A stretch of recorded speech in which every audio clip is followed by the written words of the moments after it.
Hai, Assalamualaikum murid-murid. Bertemu lagi dalam video pembelajaran Kaimal tahun 3 bersama Cikgu Hanan.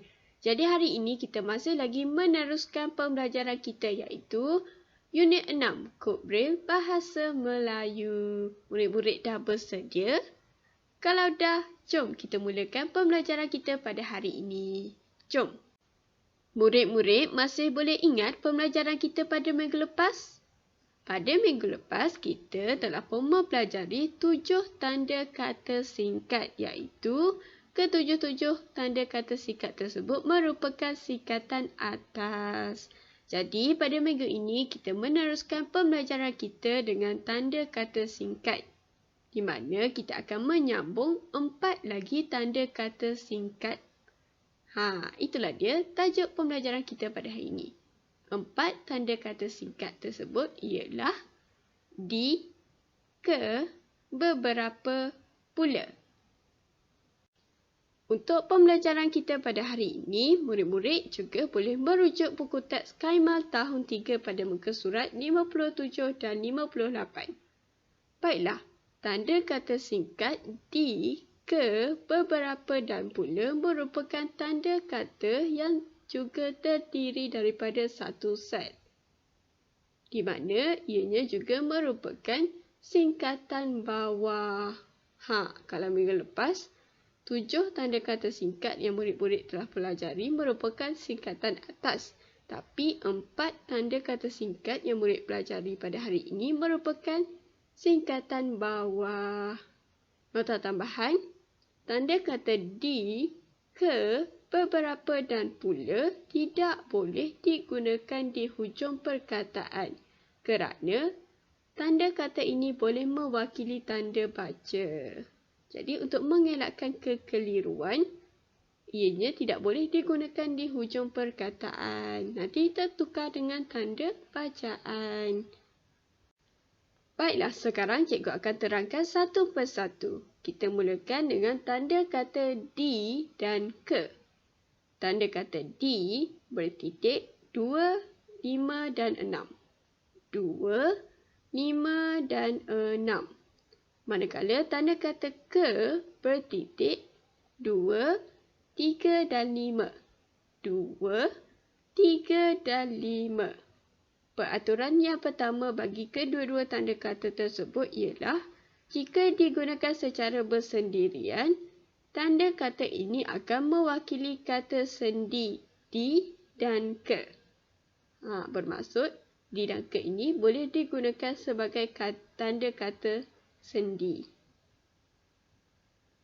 Peraturan yang kedua, tanda kata ini boleh digunakan di mana-mana sahaja dalam perkataan, kecuali di hujung perkataan yang macam dah cikgu jelaskan sebelum ini, nanti tertukar dengan tanda bacaan.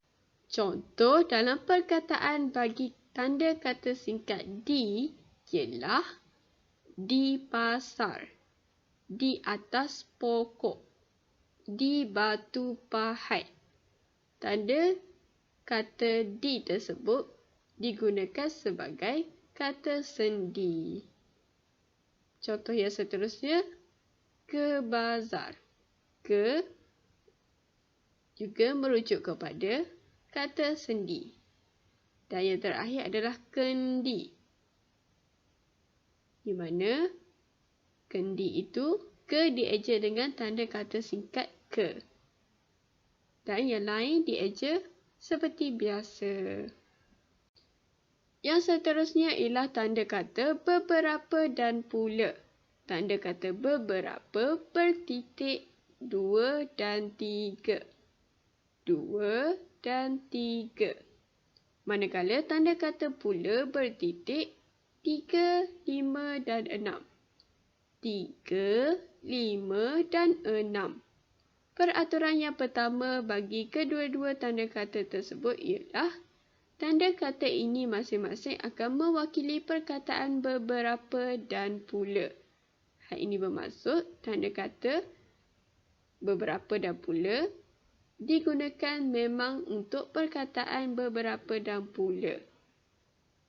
Peraturan yang kedua, Apabila didahului atau diikuti oleh tanda baca, kedua-dua tanda kata ini perlu dieja sepenuhnya, iaitu dieja satu persatu. Bukan dieja menggunakan singkatan bertitik yang telah cikgu beritahu tadi. Jelas murid-murid? Kalau nak tahu lebih lanjut, jom kita tengok contohnya. Contoh perkataan bagi peraturan yang kedua tadi ialah yang pertama, beberapa buah kereta, di mana terdapat penggunaan pengikat kata sebelum perkataan beberapa.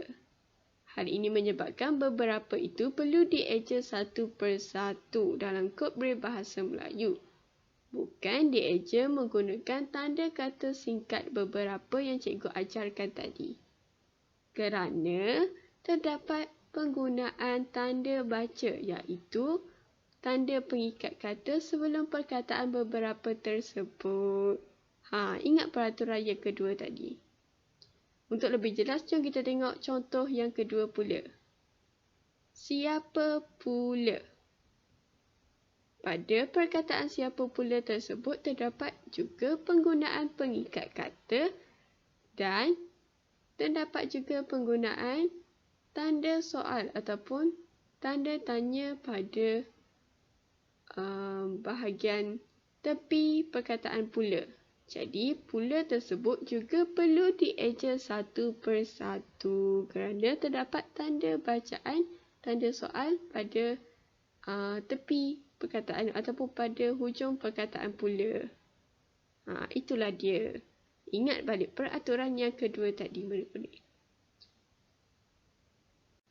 Pembelajaran kita pada hari ini telah pun berakhir. Untuk rumusannya, jom imbas kembali. Pada hari ini, murid-murid telah pun mempelajari 4 tanda kata singkat, iaitu di, ke, beberapa dan pula. Di mana keempat-empat tanda kata singkat ini merupakan singkatan bawah dalam kod peribahasa Melayu. Untuk itu, cikgu berharap agar murid-murid dapat memahami tajuk pembelajaran kita pada hari ini. Dan cikgu juga berharap agar murid-murid dapat mengingati tanda kata singkat tersebut beserta kedudukan titik-titiknya dan beserta dengan peraturan-peraturan serta contoh perkataannya. Jadi itu sahaja. Terima kasih murid-murid. Jumpa lagi. Bye.